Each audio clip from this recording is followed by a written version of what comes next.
영화 재심으로 많은 분들이 알고 계신 그 지난 2000년 발생한 약촌 오거리 살인 사건. 검찰은 당시에 그 인근 다방 커피 배달원이었던 16살 최모 씨를 범인으로 지목해서 10년간 억울한 옥살이를 했죠. 하지만 10년 만기 출소 후에 재심을 해서 결국 무죄로 밝혀졌고요. 그 진범이 오늘 18년 만에 단죄를 받게 됐습니다. 징역 15년형으로 대법원에서 확정 판결이 내려진 겁니다. 자, 이 재심을 권유해서 결국 무죄 판정을 이끌어낸 분이 박준영 변호사죠. 연결해 봅니다. 박 변호사 안녕하세요. 안녕하십니까? 네, 먼저 축하드립니다. 네, 감사합니다. 진범이 징역 15년 확정 소식 딱 듣고 첫 느낌이 어떠셨어요? 네, 이런 질문 오늘 많이 받았는데 좀 네. 다른 관점의 얘기를 좀 드려보고자 합니다. 예. 진범을 지목하면서 재심을 진행했던 사람이 저고, 어찌 보면 오늘 진범이 유죄 판결을 받은 데 있어서 결정적인 원인 제공자가 저다 보니까 예. 진범과의 어떤 이런 일련에 대한 부담감, 불편함이 꽤 있는 건 사실입니다. 예. 그래서 진범을 약간 대변해보고자 합니다, 실은. 예. 무슨 얘기냐면, 진범은 지금 비로소 나타난 게 아니라 2003년에 이미 제보에 의해서 잡혔고 그 당시에 잘못을 뉘우친다면서 자백을 다 했었거든요. 예. 그런데도 불구하고 그 당시에 검사가 불구속으로 수사 지휘를 하고 또 무혐의 처분을 하는 바람에 당시에 처벌받으려 했던 진범의 어떤 의사를 묵살한 게 그 당시 검찰이었습니다. 그런데 이런 모든 불이익을 지금 또 이제 진범이 받고 있는 상황이죠, 실은요. 예. 그리고 두 번째는 죄는 미워하더라도 사람은 미워하지 말라고 했거든요. 네. 강도살인죄의 법정형은 무기징역을 충분히 선고할 수 있는 사건입니다, 실은. 네. 그런데도 불구하고 15년이 나온 이유는 그 당시 아주 어린 나이였다는 거, 그리고 당시 19살? 그렇죠. 예, 맞습니다. 그리고 불우한 가정 환경 때문에 그런 부분이 감안돼서 징역 15년이 나왔습니다. 그래서 네. 이제 모든 비난이 지금 진범에게 가해지는 상황에서 그런 검사의 잘못된 행태와 진범의 어떤 그 범행 경위도 좀 감안됐으면 좋겠다는 생각이 있습니다. 예. 그 2003년에 스스로 뉘우치고 죄를 받겠다고 했을 때 바로 잡혔어야 그나마 괜찮았던 거군요. 예, 맞습니다. 그때 바로 잡혔으면 진범은 그때 처벌을 받았을 것이고 이미 출소를 했을 겁니다. 그리고 그 당시에 지금 억울한 옥살이 10년 했던 그 친구는 그때 풀려났을 겁니다. 그러니까요. 예. 그때 검찰이 경찰이 제 역할만 했더라면, 아니 조금 더 거슬러 가면 예. 사건 당시에 그 당시에 16살이던 최모 씨를 범인으로 몰아간 이유가 뭐예요? 그 당시에 물론 의심을 할 이유는 있었습니다. 예. 하지만 그건 근거는 없었던 거고요. 그 사람을 잡아다가 그냥 자백을 강요하면서 때리고 또 가혹행위를 하고 잠을 안 재우고 예. 그때 그 15살, 만 15살의 어린 청소년한테 가했던 아주 잔인한 수사였습니다. 예. 참, 그리고, 그 3년 복역하고 있는 사이에 네. 2003년에 이 진범이 이게 포착이 됐지 않습니까? 네, 맞습니다. 그건 어떻게 포착이 된 거예요? 제보가 있었습니다. 제보. 진범과 진범을 숨겨줬던 친구가 이 범행 사실을 이제 주변 사람들한테 얘기를 했었고 그 사실을 들었던 주변 지인들이 이제 제보를 했었던 겁니다. 예. 그 제보를 듣고 경찰이 다시 수사를 한 겁니까?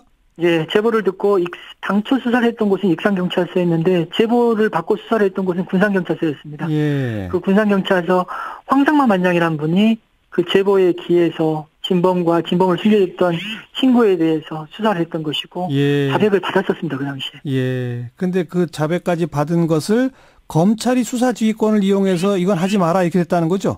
예, 그 당시에 구속 수사를 했었어야 됩니다. 그러면 자백을 번복하지 않았을 겁니다. 근데 사람 죽였다는 자백을 했는데도 불구하고 불구속 수사 지휘가 내려오고 그래서 풀려나니까 진범 입장에서는 이거 뭐지?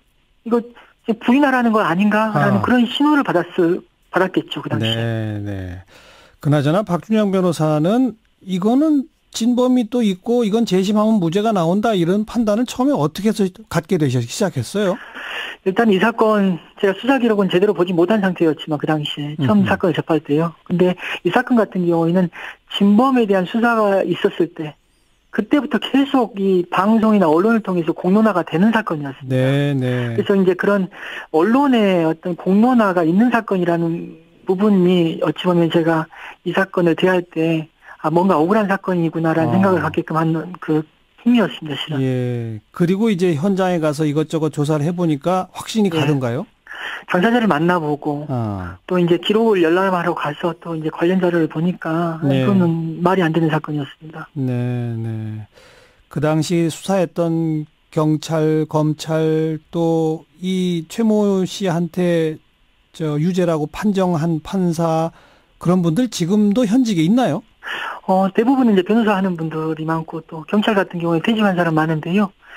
경찰은 이제 한 명 정도 현직에 있는 걸로 알고 있는데 원래 당초에 지난해 재심 재판할 때, 2년 전에 재심 재판할 때는 2명이었는데요. 예. 한 명이 재심 법정에서 증언한 후에 자살을 해버렸습니다. 예. 그래서 지금 한 명이 남아있는지는 모르겠고, 검사 같은 경우에는 당시 수사검사는 지금 변호사를 하는 걸로 알고 있는데, 네. 그 진범을 풀어줄 때 관여했던 그 불구속 수사지휘하고 또 무혐의 처분했던 검사는 현직에 있습니다. 아, 아직도? 그리고 판사는 대부분 변호사를 하고 있는 걸로 알고 있습니다. 네. 그분들 가운데 누구 한 분이라도 이 억울한 옥살이 한 분한테 사과하는 사람 있나요? 없습니다. 한 명도? 예. 억울한 10년 옥살이는 그 국가로부터 형사보상금은 받았죠? 예, 8억 원을 좀 넘는 돈을 받았고요. 국가배상 청구 소송을 진행하고 있습니다. 여기서 한 말씀 좀 드리고 싶은 게 뭐냐면요. 예. 입산 사건에 대한 기사가 나가면 그 3례 사건의 판사였고 또 피해자들에게 사과까지 한 박범계 의원이 꼭 거론되거든요. 예. 근데 박범계 의원은 익산 사건이 아닌 3례 사건이었고, 예. 3례 사건에 또 주심도 아닌 재판장도 아닌 배석 판사였기 때문에 예. 당사자 입장에서는 좀 억울한 부분이 있는데 지난번 이제 무죄 판결 이후에 진심으로 사과를 했고 잘못했다, 죄송하다라는 의사를 분명히 밝혔습니다. 그래서 그런 오해는 좀 없었으면 좋겠습니다. 예. 그나저나 박준영 변호사 지난 2016년에 이렇게 재심 전문으로 억울한 사람들 일 도와주다 보니까 나 파산했습니다. 그래서 무슨 모금도 하고 막 그랬었잖아요. 네, 그렇습니다. 그때 저희랑 방송도 하고 그러셨는데 지금은 좀 형편이 나아지셨어요? 어때요? 지금 많이 좋아졌습니다. 그래가지고 지금 또 강연도 많이 들어오고 있고요. 그래서 많이 이제 생활을 많이 폈습니다.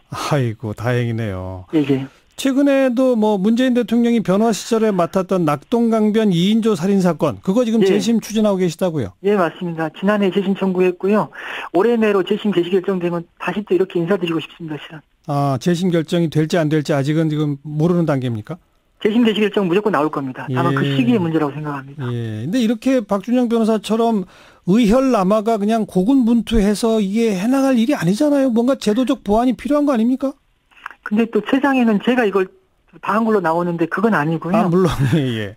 이제 익산 사건 같은 경우에는 그 군산경찰서 재수사 당시에 용기를 내서 재수사했던 황상만 반장의 그 재수사 결심이 없었다면 이 사건은 재심 무죄 이번에 유죄 판결은 절대 있을 수 없습니다. 그래서 많은 분들의 도움이 있어야지 어떤 정의로운 결과를 볼 수 있거든요. 그래서 자기 주변에 벌어지는 여러 가지 일들에 관심 가져주고 그래요. 또 용기 있는 실천해 주셨으면 좋겠다는 생각이 있습니다. 알겠습니다.